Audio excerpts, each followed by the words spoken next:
Assalamualaikum warahmatullahi wabarakatuh. Kita akan masuk kepada standar 1.3 di kriteria yang berikutnya, yaitu di 1.3.2 tentang uraian tugas pegawai. Jadi di sini ada 5 elemen penilaian yang akan ditanyakan oleh surveyor kepada puskesmas. Yang pertama adalah apakah ada penetapan uraian tugas untuk tiap pegawai.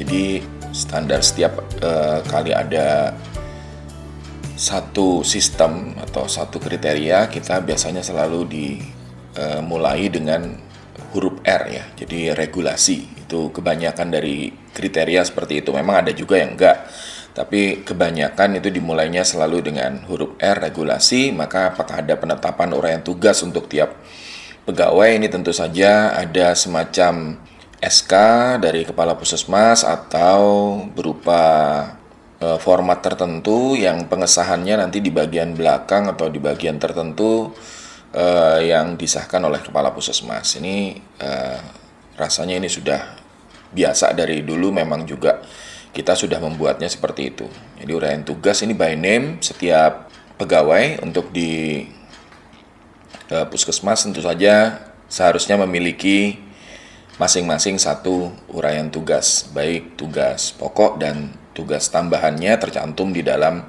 lembar uraian tugas tersebut.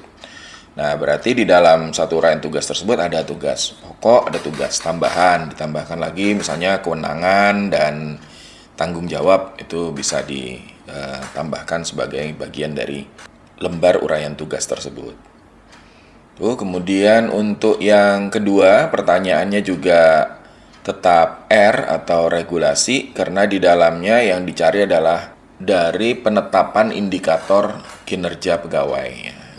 Teman-teman yang sudah pernah menyusun sasaran kinerja pegawai SKP itu sudah mengikuti dari mulai merencanakan kegiatan sampai dengan melakukan penilaiannya. Jadi kalau kita ikuti di bagian depan itu ada merencanakan kegiatan, itu ada indikator-indikatornya. Nah, itu bagian itu biasanya ditandatangani oleh kepala puskesmas. Bagian itu adalah yang kita sebut sebagai penetapan indikator kinerja pegawai.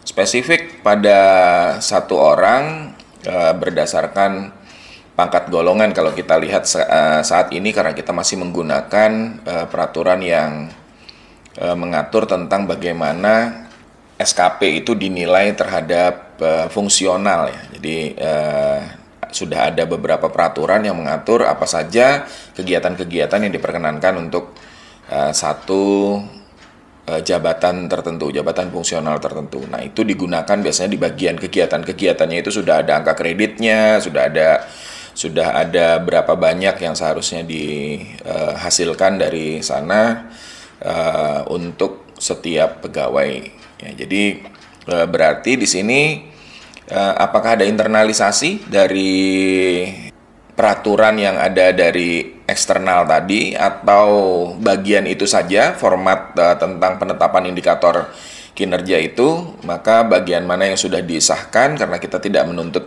adanya SK di sini penetapan indikator kinerja pegawai, karena perorangan itu juga sudah mencukupi sebenarnya untuk diletakkan di kedua ini atau elemen penilaian yang kedua ini. Nah, bagian inilah nanti akan digunakan untuk melakukan penilaian kinerja pegawai. Ya, bagaimana cara pelaksanaan penilaiannya itu jadi apa yang ditanyakan di bagian ketiga. Bagaimana? Apakah itu dilakukan penilaiannya oleh PJ misalnya, atau masing-masing pribadi kemudian mengajukan kepada kepala puskesmas. Kalau biasanya kalau SKP ya, karena SKP ini itu biasanya ya seperti itu. Jadi pegawai baru sudah menyusun, baru kemudian menyampaikan kepada kepalanya untuk diminta tanda tangan, pengesahan juga melihat berapa banyak hasil nilainya ya. Belum dia ada yang masih benar-benar kegiatannya hanya fungsional saja di sana. Nah, padahal kegiatan yang kalau teman-teman ketahui bahwa kegiatan kita di puskesmas juga nggak cuman fungsionalnya aja, pasti ada tugas tambahan tertentu. Mungkin beberapa puskesmas lah yang mungkin yang sudah full tenaganya, mungkin yang sudah bisa membagi tenaganya dengan leluasa, mungkin lebih ringan ya, lebih banyak kegiatan fungsionalnya, dan mungkin juga untuk kegiatannya tidak terlalu banyak tugas tambahan. Tapi kebanyakan dari puskesmas yang sumber dayanya juga terbatas, maka di sini tentu saja akan ada tugas-tugas tambahan. Nah, ini yang sering kali kalau di SKP belum masuk. Nah, itu mungkin ada penilaian tertentu dari kepala puskesmas untuk bagaimana caranya untuk menilai kinerja-kinerja tambahan ini.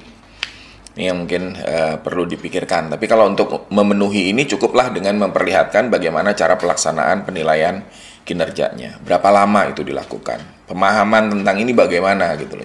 Apakah semuanya memahami bahwa yang dimaksud di sini adalah SKP misalnya, kalau memang itu yang mau dimunculkan, atau memang mau membuat model penilaian, silahkan ya. Jadi yang penting ada urut-urutannya tadi sudah dijamin ada gitu ya. Jadi mulai dari siapa saja mendapatkan uraian tugas, kemudian mendapatkan apa saja yang harus dia lakukan di dalam penetapan yang kedua, dan kemudian yang ketiganya adalah bagaimana pelaksanaannya.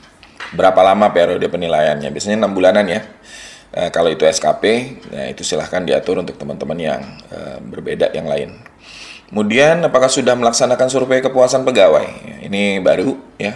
Terus terang ini kalau yang ini karena belum ada penetapan peraturan yang mengatur tentang bagaimana survei kepuasan pegawai ini dilaksanakan, maka di sini semua yang teman-teman coba buktikan, apakah itu berasal dari internet, mencari ternyata ada survei kepuasan, selama ini benar-benar bisa memperlihatkan bagaimana indikator kepuasannya, itu ditetapkan dulu oleh kepala puskesmas. Kemudian setelah itu metode surveinya bagaimana, entah itu menggunakan kebijakan di belakang suatu SK tadi, atau dibuatkan pedoman, panduan, atau cuma SOP misalnya ya, bagaimana cara melakukannya. Nah, ini tentu saja bisa kita lihat mestinya dari mana dapatnya gitu ya, dari mana dapatnya pelaksanaan survei yang seperti itu.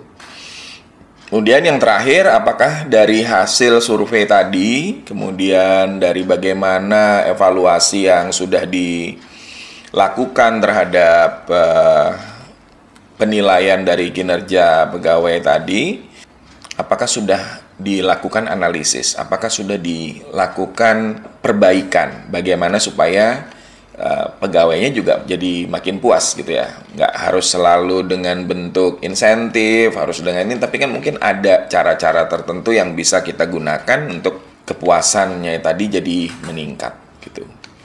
Itu mungkin yang tentang uraian tugas ini cukup singkat, karena yang di bagian kepegawaian ini satu manajemen dibagi cukup banyak kriteria ya. Jadi itu yang bisa saya sampaikan tentang uraian tugas pegawai. Makasih. Assalamualaikum warahmatullahi wabarakatuh.